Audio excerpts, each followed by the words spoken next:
Vamos a ver nuestras Biblias esta mañana.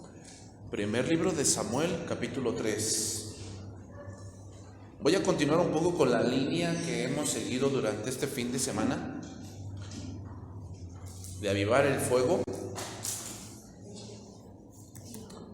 Hoy vamos a ver la parte, vamos a ponerlo así. En el fin de semana hemos visto un poco la parte práctica, ¿no?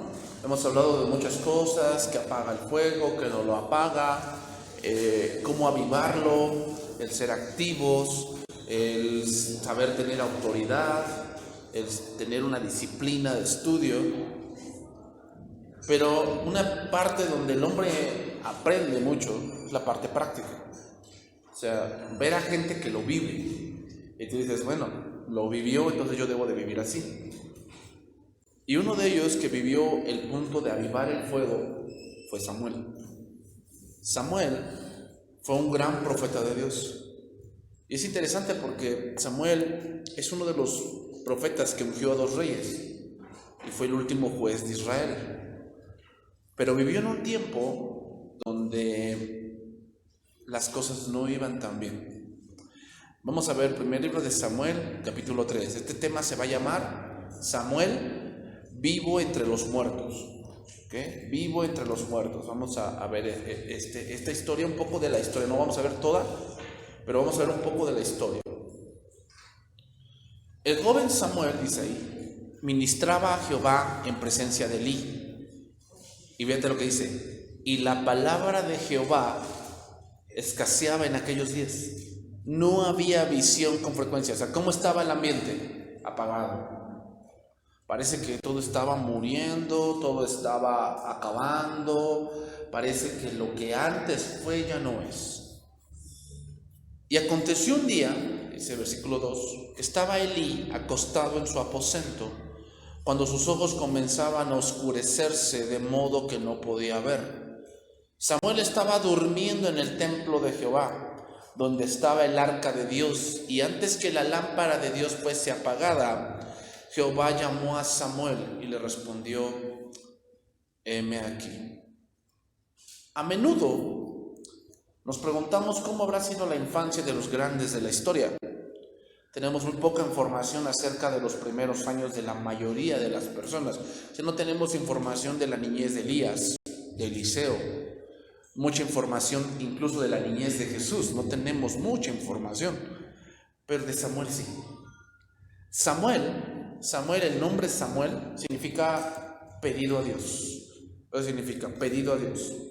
Samuel demostró que aquellos a quienes Dios se encuentra fieles en las cosas pequeñas, se les confiarán las más grandes. Entonces, por eso hay que ser activos.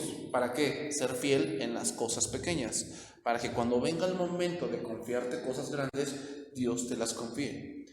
Creció ayudando al mismo sacerdote, que en ese momento era Elí, en el tabernáculo, hasta que Dios le encomendó otras responsabilidades. Dios pudo utilizar a Samuel porque él estaba genuinamente dedicado a Dios. Samuel avanzó porque estaba escuchando las instrucciones de Dios. Demasiado a menudo pedimos a Dios que controle nuestras vidas sin que renunciemos a las metas que nos hemos fijado. Samuel, hermanos, Samuel tuvo una niñez muy interesante. Flavio Josefo, un historiador judío, dijo que en este momento, cuando Dios le habló, Samuel tenía 12 años.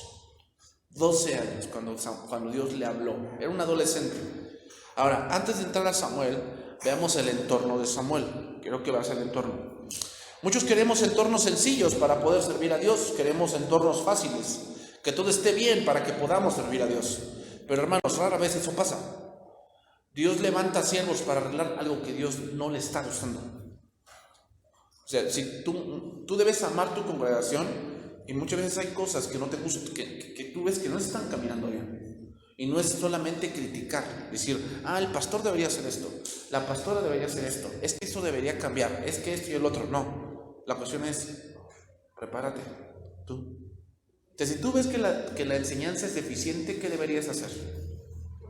Prepararte para que tú enseñes mejor, para que la doctrina sea mejor, ayudar a tu pastor para que tu pastor enseñe mejor. Pero no solamente deberían hacer, no es vamos a hacer. Vamos a hacer. Ahora hagamos una recapitulación. El último juez antes de Samuel fue Sansón. Los enemigos fuertes allí eran los filisteos. Desde Josué a Samuel han pasado 400 años. En ese tiempo el carácter de la justicia judía se ha deteriorado terriblemente. Es tiempo de cambios. Entonces la situación política, judicial, de gobernación no era muy buena, ya que cada quien hacía lo que bien le parecía. Cada quien hacía, ¿no es el tiempo de hoy? Sí. También, oye, la gente viene a la iglesia, pero sigue haciendo lo que bien le parece. Es decir, era un pueblo descarriado, era un pueblo comodino, era un pueblo hipócrita, un pueblo ciego en el punto espiritual. Pero ¿qué podemos decir del punto espiritual? Ahí vamos a ver un pasaje, primer libro de Samuel 2:12. Fíjate, quiero que veas cómo estaba la iglesia, en este caso cómo estaba el tabernáculo, quiero que lo veas cómo estaba.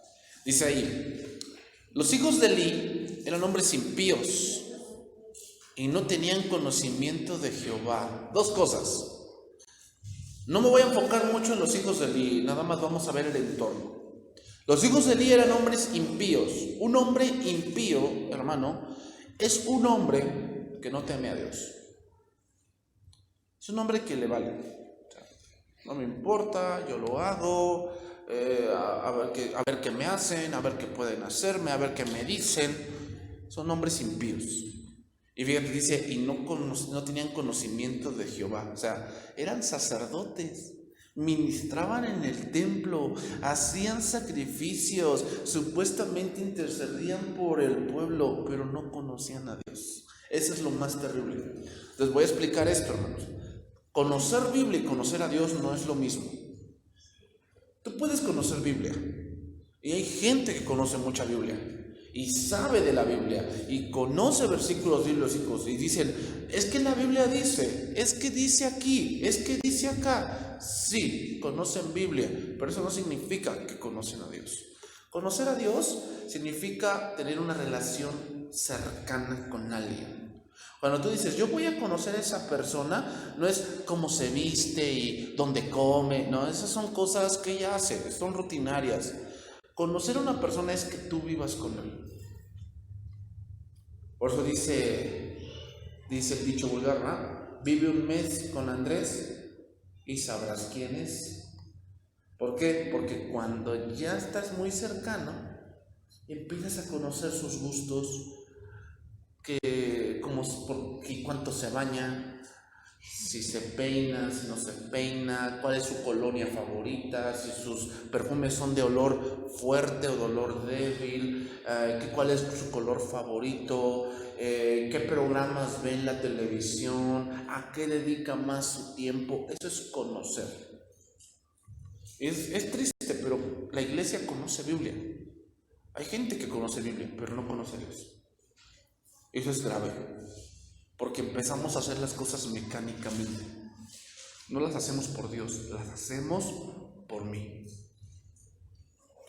Dice, versículo 13, 2:13 de Samuel. Y era costumbre de los sacerdotes con el pueblo que cuando alguno ofrecía sacrificio, venía el criado del sacerdote mientras se cocía la carne, trayendo en su mano un garfio de 3 dientes, y lo metía en el perol, en la olla, en el caldero o en la marmita. Todo lo que sacaba el garfio, el sacerdote lo tomaba para sí. De esta manera hacían con todo israelita que venía a Silo. Asimismo, antes de quemar la grosura, venía el criado del sacerdote y decía al que sacrificaba, da carne para asar para el sacerdote, porque no tomará de ti carne cocida, sino cruda. Y si el hombre le respondía, quemen la grosura primero y después toma tanto como quieras, él respondía, no, sino dámela ahora mismo, de otra manera yo la tomaré por la fuerza. Era pues muy grande delante de Jehová el pecado de los jóvenes, porque los hombres menospreciaban las ofrendas de Jehová.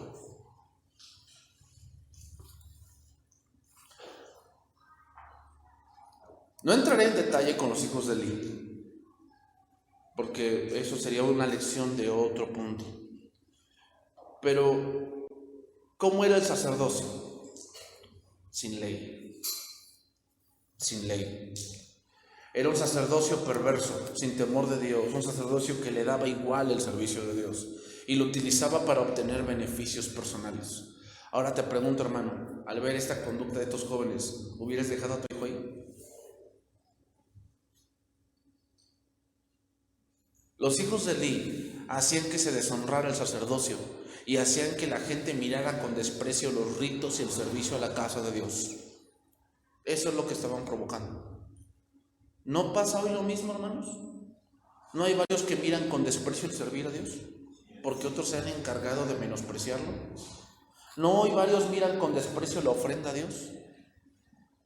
Que dicen, no le des al pastor, mejor dale a los pobres. Adivina quién tuvo ese pensamiento. Judas. ¿Te acuerdas de la mujer cuando derramó el frasco de perfume? Dijo, qué desperdicio.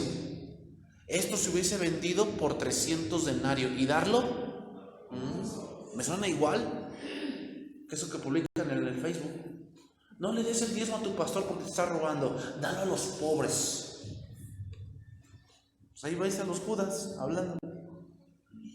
No, hoy miran con desprecio a los ministros de Dios. Son ladrones, son fantoches, mentirosos. Ahí no hacen nada, nada más ahí se paran y dicen y hablan y hablan y hablan. Se echan un monólogo. ¿Sabes que esto no es un monólogo? Un monólogo, ¿sabes lo que es? Un monólogo es cuando cuando esos hombres que empiezan a hablar diciendo, les voy a contar algo bien chistoso que me sucedió ayer. Y empiezan a hablar. Y yo le dije y me contestó y yo pensé dentro de mí, no, pues estás así. Eso es un monólogo. Esto no es un monólogo. Esto es la predicación. ¿Sabes qué es la predicación? Exponer la palabra de Dios. Entonces tú no es un monólogo, porque muchos dicen, tu pastor se echa un monólogo, ¿verdad? Ahí arriba, entonces como tú no entiendes, tú dices, no, pues sí. No, hermanos, un monólogo es algo que yo saqué de mi mente. No. Entonces, Samuel permaneció sin corromperse en medio de esa maldad. Samuel era pequeño y veía a esos hombres. ¿Sabes lo que hacen los chiquitos? Cuando tienen hermanos más grandes, los siguen a ellos. O sea, si el hermano más grande se sube a la azotea, él quiere subirse. ¿Por qué? Porque el hermano lo hizo. Y si el hermano toma un café muy caliente, él quiere tomarlo también. Y tú le dices, ¿por qué lo quieres tomar? Es que mi hermano así lo hace y yo lo quiero hacer. Entonces quiero que entiendan esto, hermanos. Un niño o un adolescente de 12 años ya entiende. Que muchos dicen, no, todavía no entiende. Es que él no sabe. No, sí sabe. Sí sabe. Mira, primer libro de Samuel 2:18, lo voy a leer en lenguaje actual. Dice, el niño Samuel, por el contrario, servía fielmente a Dios. Samuel se vestía con ropa de lino como los sacerdotes. ¿Qué hizo Samuel? Decidió vivir de otra manera. Ahí empieza cuando Dios te va a avivar. ¿Sabes cuándo? Cuando tú ves que la gente no sirve a Dios, no estudia, no viene a la iglesia, no le importa, pero eso no es una excusa y tú dices, no, ¿sabes qué? Yo sí voy a servir a Dios. Yo sí me voy a guardar. Yo sí voy a estudiar. Empieza por esa decisión. Tienes que tomar esa decisión. O sea, no pongas excusas de que es que la hermana no lo hace, es que el hermano no lo hace, es que pues todos así lo hacen, pues yo también. No, si tú sabes hacer lo bueno y no lo haces, te es pecado. O sea, si sabes hacer lo bueno, hazlo. Vive para Dios, comprométete con Dios. Ahora, esa decisión vino de algo de raíz más fuerte, hermanos, y era la enseñanza de su madre. Ana le había enseñado bien y Dios recompensó su fe de Ana. Gracias. Dándole más hijos. Hermanos, muchas o algunas de las decisiones que tus hijos tomarán tienen que ver mucho con lo que tú les enseñaste de niño. Por eso dice la Biblia, instruye al niño en su camino. ¿Y qué? No se apartará. No es instruye al viejo en su camino, no, es instruye al niño. O sea, si tú tienes un hijo, es el momento de enseñarle, dedícale tiempo, enséñale, muéstrale quién es Dios, por qué vas a la iglesia. ¿Por qué leen la Biblia? ¿Por qué oran? Voy a hacer aquí un paralelo entre Sansón y Samuel, porque Sansón y Samuel se parecen mucho. Mira, Sansón fue dedicado desde su nacimiento, ¿te acuerdas? Que dice, no, allá, él era de la tribu de Dan. Nació Samuel, nazareo. Samuel también fue nazareo. Sansón fue hijo de una madre estéril. Samuel también. Sansón fue nazareo. Samuel también. Sansón fue llamado desde niño. Samuel también. Pero Sansón fue débil con las mujeres. Lo sabes, ¿verdad? Pero Samuel se decidió por Jehová. Sansón se servía a sí mismo. Era muy vengativo. Sansón era muy... Así como ese tipo de jóvenes, ¿no? Que primero hacen y después piensan. Así era Samuel, así era Sansón. Sansón dice que cuando les dijo un paradigma, ¿no? Les dijo, les voy a decir un enigma y si me lo contestan yo les voy a dar ropas. Entonces dice que amenazaron a su esposa para que le dijeran qué era lo que él había dicho. Y ya le dijeron, y él por enojo fue y les quemó los sembradíos. Era muy impulsivo Sansón. Samuel servía a Dios. Sansón, sus enemigos eran los filisteos. ¿Y qué crees? De Samuel también. Eran muy parecidos. Pero ¿sabes cuál es la diferencia? Que Samuel triunfó, Sansón no. Qué gran contraste entre Sansón y Samuel, ¿eh? Y esas cosas, hermanos, hicieron que Samuel lograra lo que Sansón jamás pudo. Entonces seguimos ahí. Primero de Samuel 2:26. Y el joven Samuel, dice, iba creciendo y era acepto delante de Dios y delante de los hombres. Aquí la palabra acepto, la palabra hebrea significa alguien que tenía una buena conducta. Eso es bien difícil, ¿no? Porque hoy muchos niños son muy malcriados, son muy grotescos, muy groseros, ¿verdad? Entonces, ¿cuál es la clave para que un niño tenga una buena conducta? Dos cosas. Una, disciplina. Ahora, recuerda que disciplina, hay dos tipos de disciplina: disciplina formativa y disciplina correctiva. Disciplina formativa es que, a ver, hijo, báñate, tienes que bañarte. No, pero ¿por qué, mamá? Si no me siento sucio. No me siento sucio. No es que te sientas, es que hueles feo. Tú, no es cierto, mamá, yo no huelo así. Yo huelo bonito. Tú dices, no, hijo, tienes que aprender. A ver, hijo, siéntate bien. En la mesa siéntate bien. Luego ves a los hijos que son así como que están comiendo, se bajan de la mesa, van a dar una vuelta por allá, regresan otra vez y quieren volver a comer. Eso es malo. Y tienes tú que enseñarles. A ver, hijo, no. Cuando te sientas a la mesa a comer, tú tienes que comer, estás para comer, terminas, te levantas, dices gracias a Dios y te vas. Esa es disciplina formativa. Disciplina correctiva es cuando ya tienes que arrimarle sus cuatepines, ¿verdad? ¿Por qué? Porque corrige al hijo y lo apartarás del Seol. Y lo corregirás con vara, porque ¿qué? No morirá. Es que no, me duele más a mí que a él. Sí te duele. Pero mejor que te duela ahorita y no que te duela cuando esté en la cárcel. Entonces, quiere decir que Samuel era lo contrario a los hijos de Elí. Los hijos de Elí eran impíos y no conocían a Dios. Samuel era lo contrario a ellos. Entonces sigue diciendo, versículo 34, 1 Samuel 2:34. Y será por señal esto que acontecerá a tus dos hijos, Ofni y Fines, ambos morirán en un día. Y yo me suscitaré un sacerdote fiel. Fíjate cómo habla de Samuel, que es Samuel, que haga conforme a mi corazón y a mi alma. Y yo le edificaré casa firme, y andará delante de mí ungido todos los días. Y el que hubiere quedado de tu casa vendrá a postrarse delante de él para una moneda de plata y un bocado de pan, diciéndole: te ruego que me agregues alguno de los ministerios para que pueda comer un bocado de pan.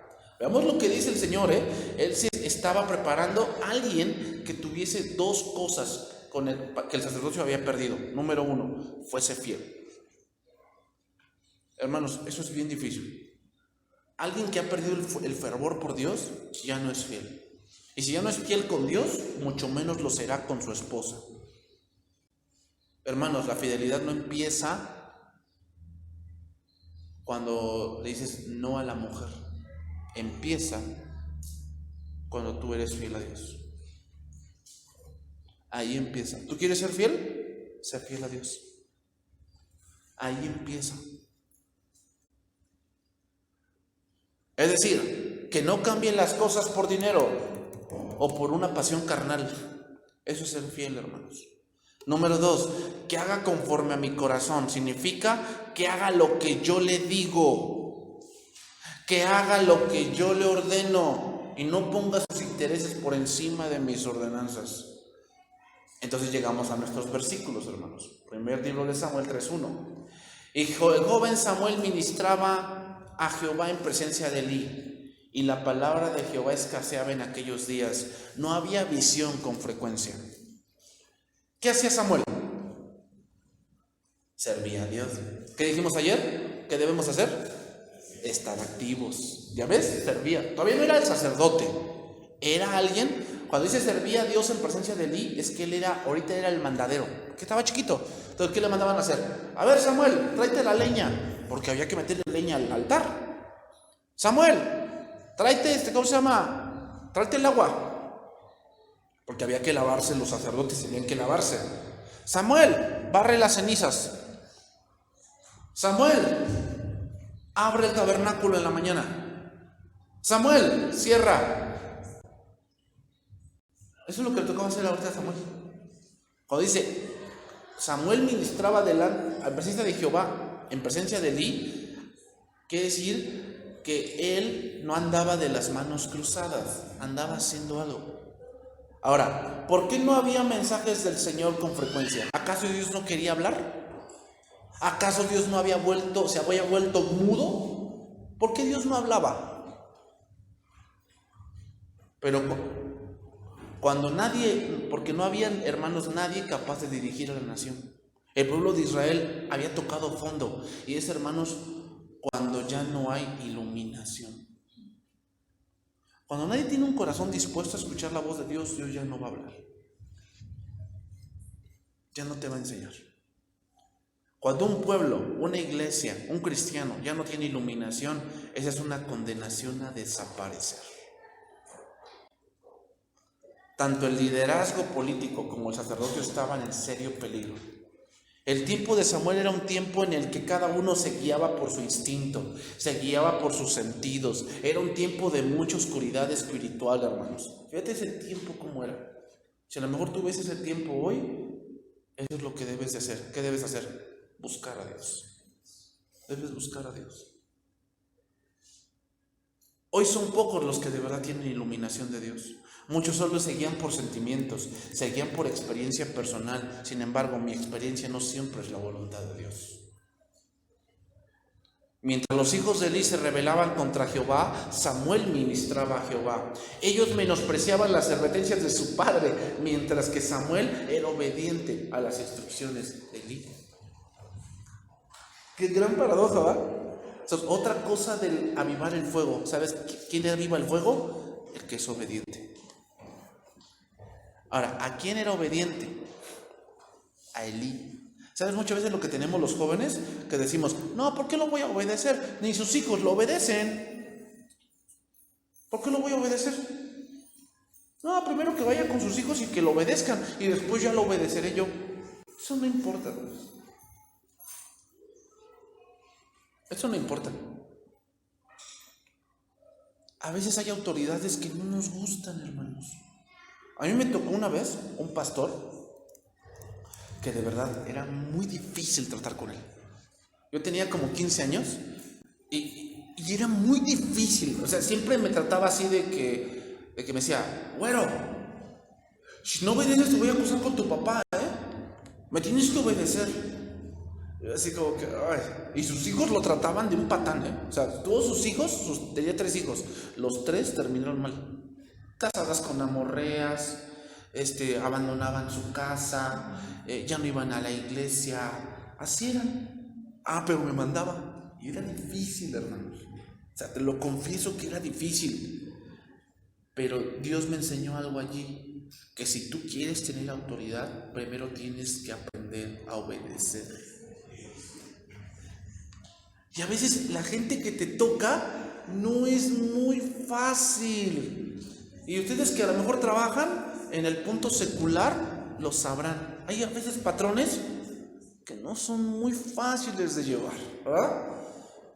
¿Qué? ¿A qué hora llegaste? No, pues llegué. Pues apúrale, mijita, apúrale, porque el tiempo no te va a esperar. O sea, apúrale. Apúrale a barrer, abre y ya, ponte a trabajar, porque para eso te pago. Ni mi mamá me trata así, ¿verdad? Pero así hay patrones. O así de que, ya terminé de hacer las cosas que usted me mandó. ¿Y ya quieres que te dé un premio? Órale, hacer lo que tienes que hacer. No sé si ustedes han visto una película que se llama,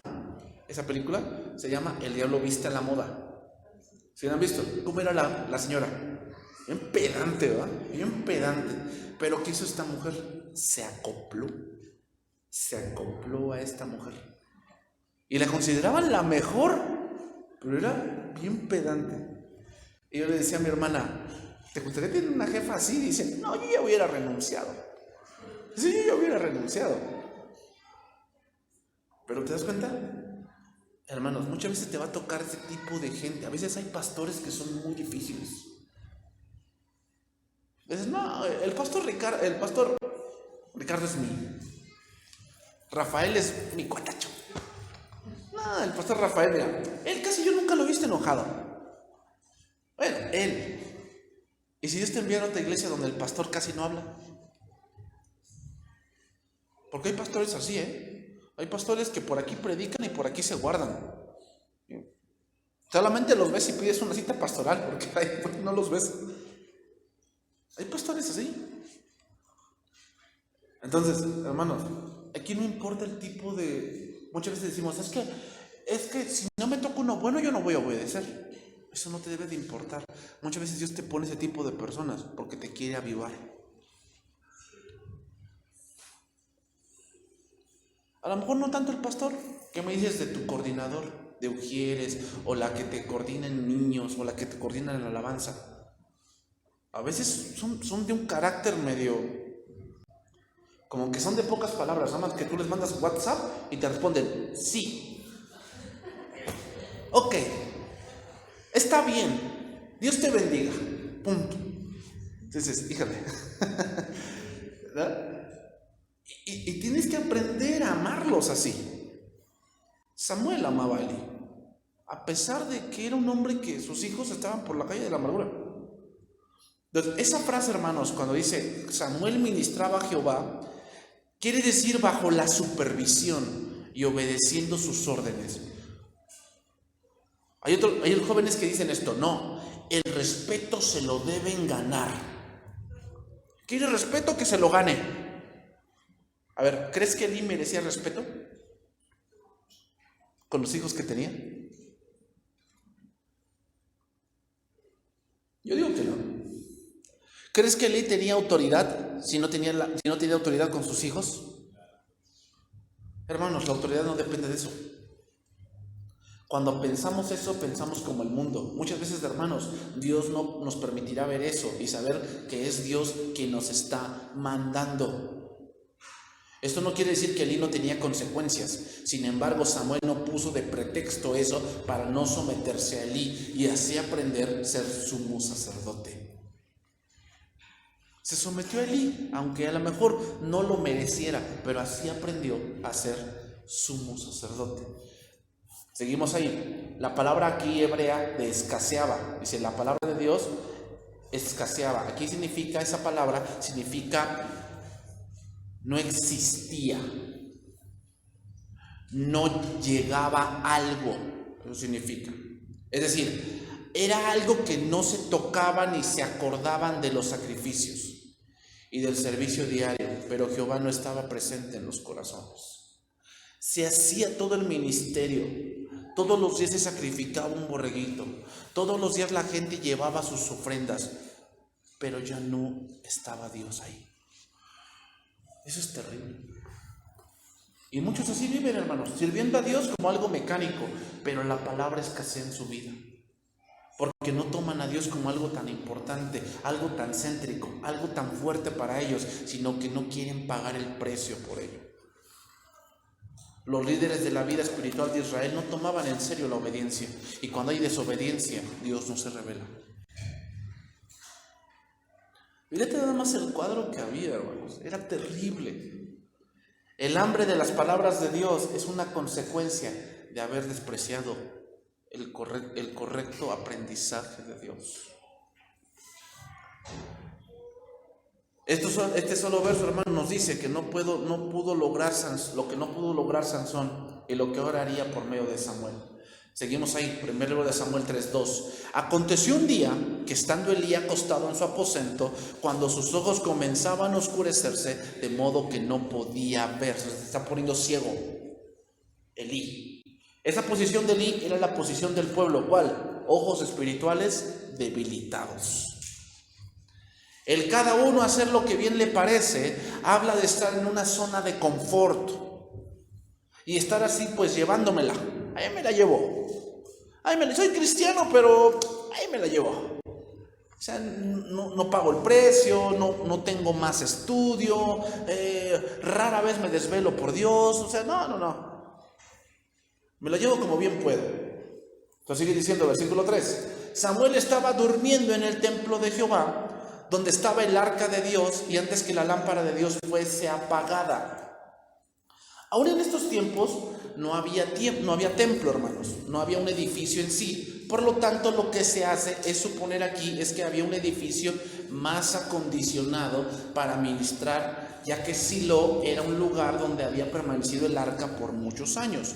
Entonces, el decir que Samuel estaba donde se encontraba quiere decir que su habitación era cercana al arca de Dios, es decir, al lugar santísimo. No podía habitar ahí mismo, pues obviamente eso no es correcto, sino que le conocía una tiendita al ladito del arca. ¿Casualidad?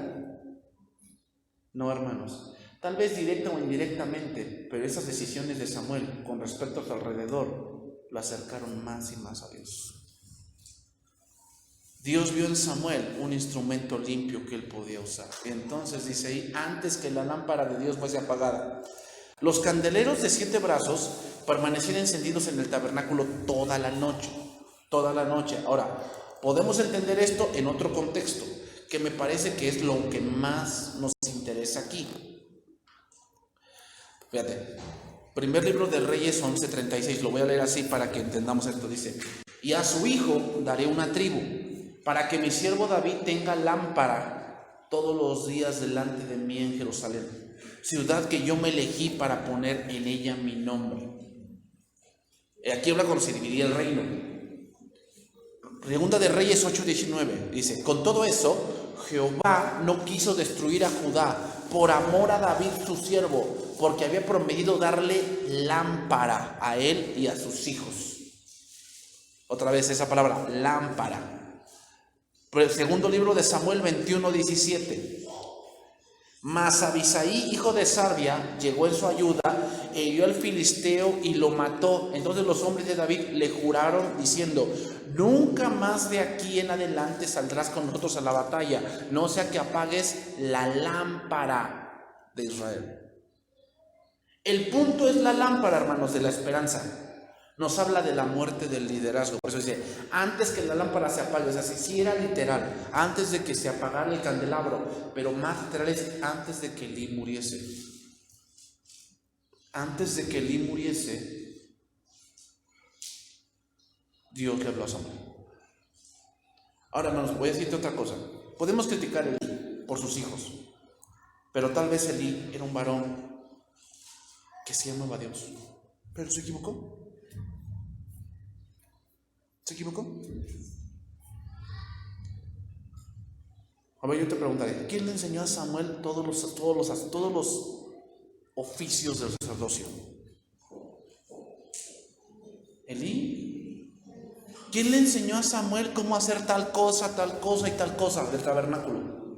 ¿Elí? O sea, Elí no era tan mal hombre. Lo criticamos por los hijos que tenía, pero en un punto dado era un buen servidor. Pero sus hijos se le fueron de lado, ¿sí? Entonces Dios, antes que pasase esto, Dios habló lo que no había pasado, ahora pasa, porque hay un corazón que sí quiere oír la voz de Dios. Entonces dice el versículo 4, primer libro de Samuel 3:4, dice: Jehová llamó a Samuel y le respondió: heme aquí. La manera en que se manifestó Dios a Samuel se nos refiere aquí con todo detalle, precisamente porque no era corriente. Número 1, Elí se había retirado a descansar y también Samuel estaba ya durmiendo en algún aposento cercano a la habitación de Elí. Número 2, Dios llamó a Samuel por su nombre y él lo tomó por llamado de Elí y corrió al lado de Elí. Mira lo que dice el versículo 5. Y corriendo luego a Elí dijo: heme aquí, ¿para qué me llamaste? Y Elí le dijo: yo no te he llamado, vuélvete y acuéstate. Y él se volvió y se acostó. Versículo 6. Y Jehová volvió a llamar otra vez a Samuel. Y levantándose Samuel vino a Elí y dijo: heme aquí, ¿para qué me has llamado? Y él dijo: hijo mío, yo no te he llamado, vuelve y acuéstate. Y Samuel no había conocido aún a Jehová, ni la palabra de Jehová le había sido revelada. Dios llama a Samuel 3 veces sin que el muchacho reconozca la voz de Dios. Samuel nunca había recibido un mensaje antes. Es más, tenía mucho tiempo que nadie recibió un mensaje. Entonces sigue diciendo: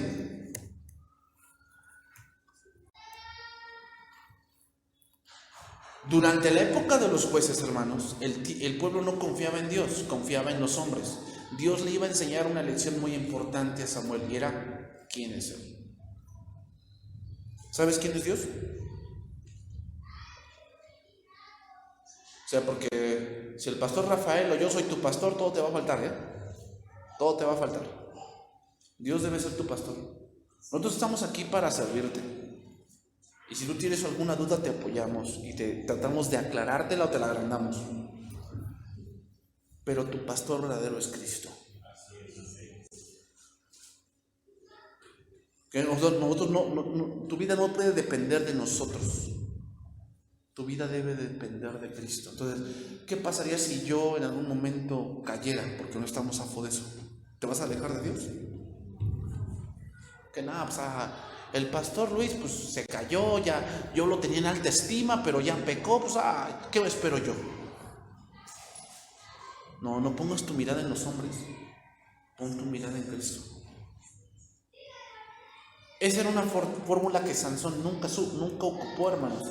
Sansón no se refugiaba en Dios, se refugiaba en su fuerza y por eso fracasó. Pero ahora Samuel, Dios le enseñaría que no es en su fuerza, sino en Dios. Sino en Dios. Entonces, hermanos, Samuel tuvo que empezar a entender muchas cosas. Primera Corintios, capítulo 2, versículo 6.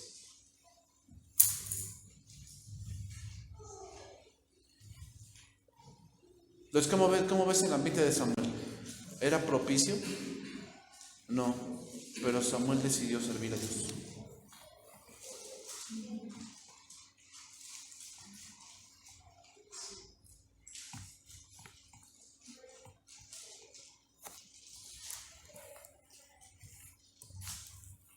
Samuel decidió servir a Dios.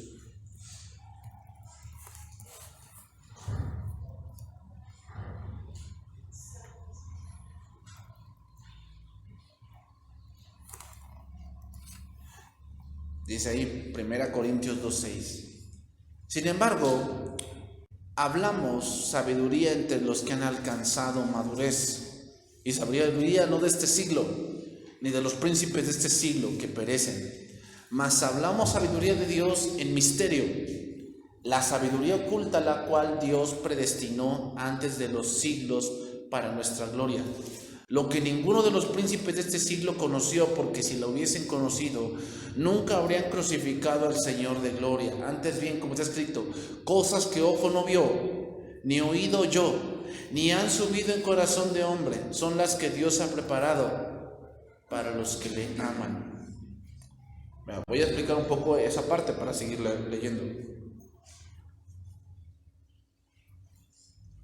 Si hay algo que se transmitía de generación en generación, era la salida de Egipto. ¿Te acuerdas cuando Dios llamó a Gedeón?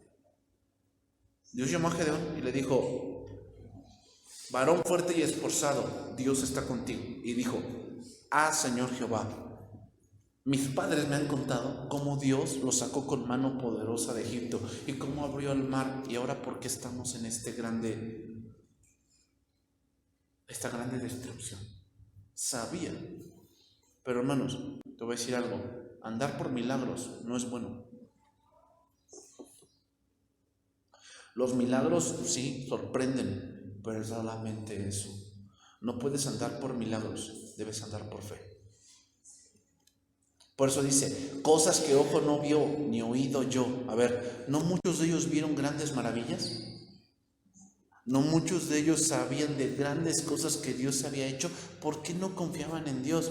Porque la fe no es por el ver, la fe es por el oír.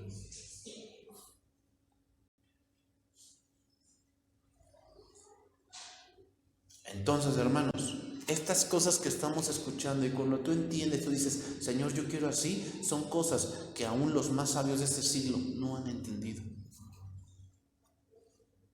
¿Por qué crees que Dios nos dejó el Antiguo Testamento, que ahorita estamos estudiando? ¿Por qué crees? ¿Para llenarte de hojas la Biblia? ¿Para que tengas algo que leer? No, hermano, ¿sabes para qué? Para que tú aprendas qué pasó con aquellos hombres que se apartaban de Dios y con aquellos hombres que buscaban a Dios. Dios sigue siendo el mismo.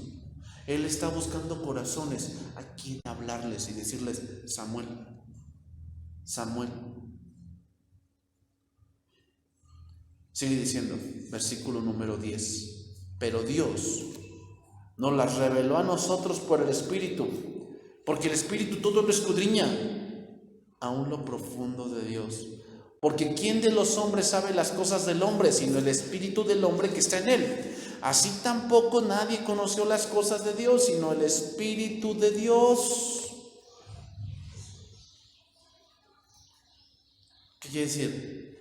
Que si haya uno tan siquiera que tenga un corazón dispuesto, Dios le va a hablar. Hermano, entonces a ti que no te importe si el otro no quiere. Si tú ves que el otro no le pesa venir a la iglesia, no quiere escudriñar, no quiere estudiar, no quiere venir al diplomado, no quiere venir a nada, no quiere venir a que no te importe, tú sí hazlo. Tú comprométete, porque Dios te va a utilizar. ¿Sabe el tiempo en que Samuel vivía? Era un tiempo en que el sacerdocio corrompido. Cada uno hacía lo que bien le parecía.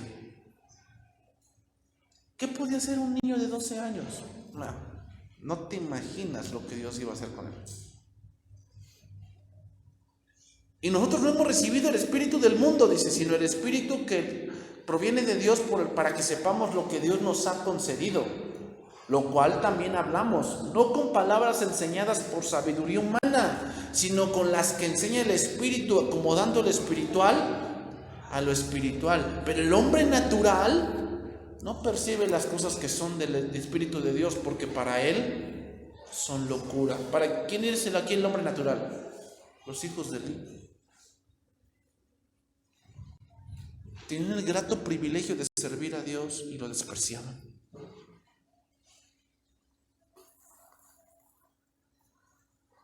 Y no las puede entender porque se han de discernir como espiritualmente.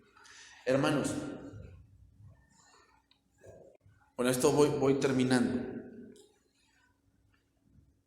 Hoy en día muchos dicen, es que hay que volver a las fiestas, hay que volver a los sacrificios, hay que guardar el sábado, los días de reposo, las lunas nuevas, el Sukkot, Pentecostés, la fiesta de los tabernáculos.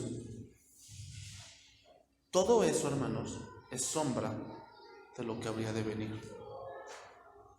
A ver, ¿tú piensas que Dios quiere darte un día de reposo solamente de que estés acostado en la cama? Hay otro dicho te voy a decir: toda mundana alegría causa fastidio al otro día.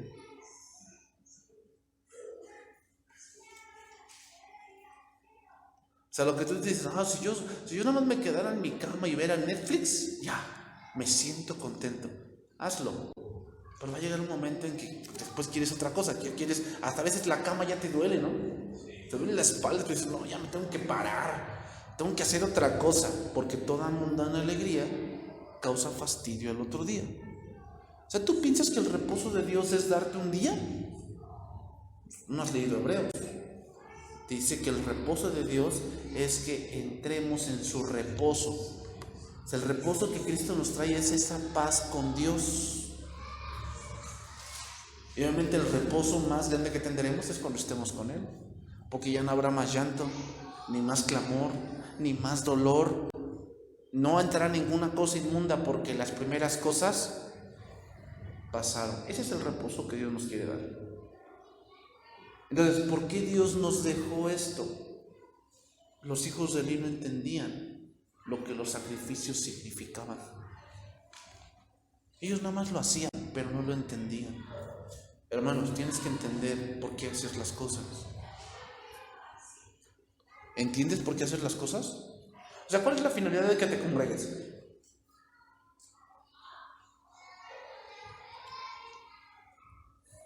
¿Cuál será la finalidad de que estemos aquí ahorita a las 10 y ahorita ya son las 11 de la mañana? ¿Cuál es la finalidad de que estemos aquí? Pues que no tengo nada que hacer. Es que yo quiero pertenecer a un grupito. Entonces, pues como quiero pertenecer a un grupito, pues por eso vengo. No, tienes que entender por qué vienes. ¿Qué dijo Cristo? Yo soy la vid, ustedes son los pámpanos. Todo pámpano que en mí no lleva fruto, lo será cortado. Y todo el pámpano que en mí lleva fruto, lo limpiará. ¿Para qué? Para que lleve más fruto. ¿Entended esto? Cristo es la vid, ustedes son los pámpanos, porque separados de mí, nada podéis hacer. Vamos a ponerle un punto natural. En un árbol, cuando el árbol crece y ya va a dar fruto, el fruto es la acumulación de savia. O sea, va tomando savia de la tierra, minerales, agua, humedad, todo. Y entonces esa savia corre por el árbol y corre por las ramas. Cuando la savia se acumula en las ramas, da un fruto. ¿Qué es la savia espiritualmente hablando? La palabra. ¿Cómo vas a dar fruto si no tienes palabra? Entonces, ¿para qué vienes a la iglesia? Una razón. La primera razón es adorar a Dios. Esa es la primera. Adorar a Dios. Pero ¿cuál es la segunda? Dar fruto. Has oído hablar de que, Señor, cámbiame, y Dios te va a cambiar. Pero la manera en que Dios te cambia, ¿sabes cuál es? Por el Evangelio, porque el Evangelio es poder de Dios. El Evangelio es esa, como lo explicábamos ayer, esa dinamita que hace que tú avances y tengas ese poder para decir no a lo que antes no podías decir no. Entonces terminamos. Porque para él son locura y no las puede entender, porque se han de discernir espiritualmente. En cambio, el espiritual juzga todas las cosas. Aquí juzgar significa discierne. ¿Eres espiritual? Tienes que discernir ¿Qué tienes que discernir? A ver. ¿Por qué está pasando esto? O sea, no solamente es juzgar de que, ¡ay! Están haciendo esto, y eso que son cristianos. No, a ver. Tienes que discernir. ¿Por qué está pasando esto? ¿Qué quiere Dios enseñarme aquí? Eso yo lo tuve que comprender, hermanos. O sea, ya después lo comprendí, pero con este pastor que yo te digo que era muy difícil tratar con él, después yo dije, Señor, ¿por qué permites que esta persona esté sobre mí? ¿No? ¿Por qué lo permites? Y después lo entendí. Y una vez me dijo Dios, para que tú no seas como él. Porque en verdad él buscaba poder, hermanos. Él buscaba poder. O sea, él buscaba estar cerca del pastor más arriba para que le diera un huesito políticamente hablando. ¿Tú piensas que eso es lo que Dios quiere en la iglesia? No.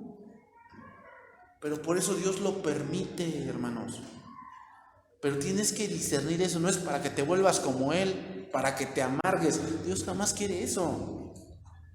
Tienes que discernir, hermano. ¿Por qué Dios muchas veces permite ciertas cosas? En cambio, el espiritual juzga todas las cosas, pero él no es juzgado de nadie. Porque ¿quién conoció la mente del Señor? ¿Quién le instruirá? Bueno, nosotros tenemos la mente de Cristo. ¿Cómo es tener la mente de Cristo, hermanos? ¿Que ya pensamos ahora sí como Cristo y toda la cosa?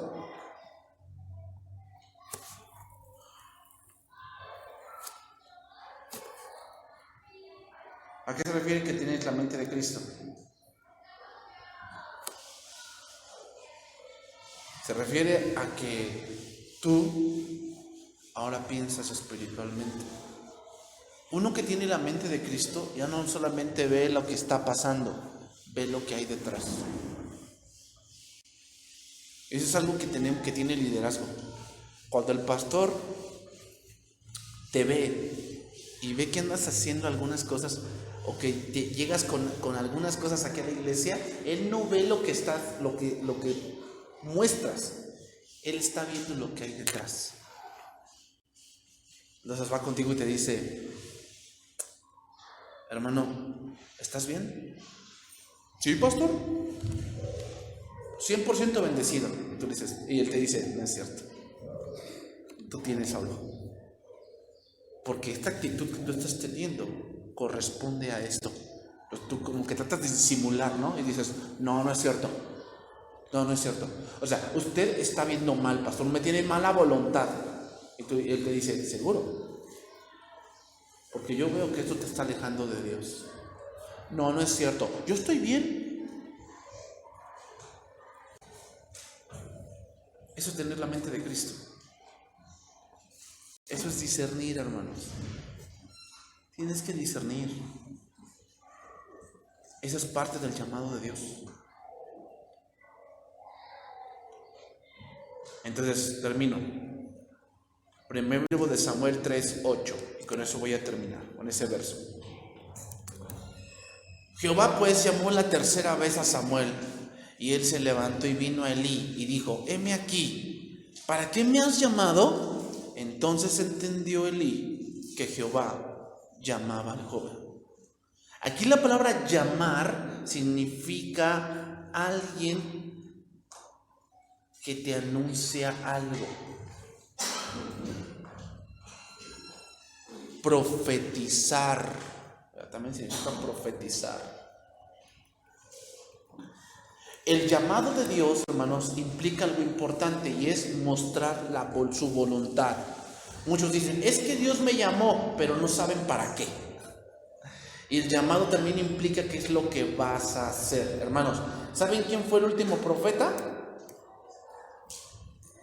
En ese momento, o sea, hasta Samuel, ¿saben quién fue el último profeta? Moisés. Ya de ahí no había habido profeta. ¿Cuánto tiempo había pasado desde Moisés? Casi 500 años, porque Moisés vivió 120. Y si de Josué a Samuel son 400, casi 500 años de que no había profeta.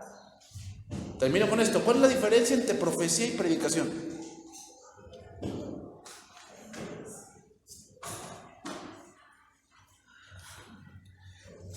Profecía,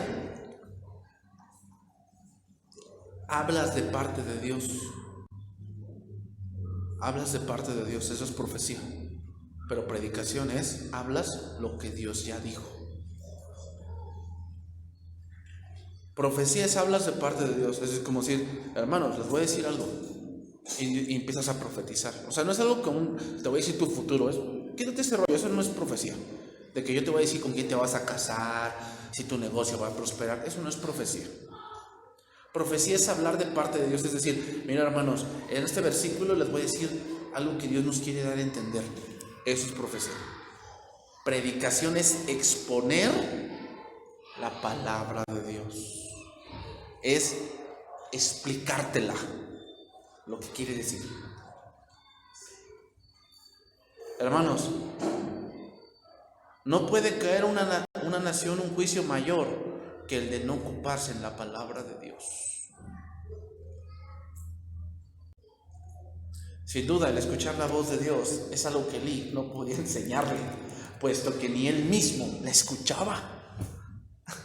Fue esta, hermanos, una experiencia extraordinaria para Samuel, y vemos también la guía para este joven, el que Elí entendiera que Dios tenía un mensaje para Samuel. Hermanos, uno entendería que el mensaje fuese para Elí y no para Samuel. Elí era mayor y más experimentado y ocupaba la posición adecuada, pero la cadena de mando de Dios se basa en la fe, no en la edad ni la posición.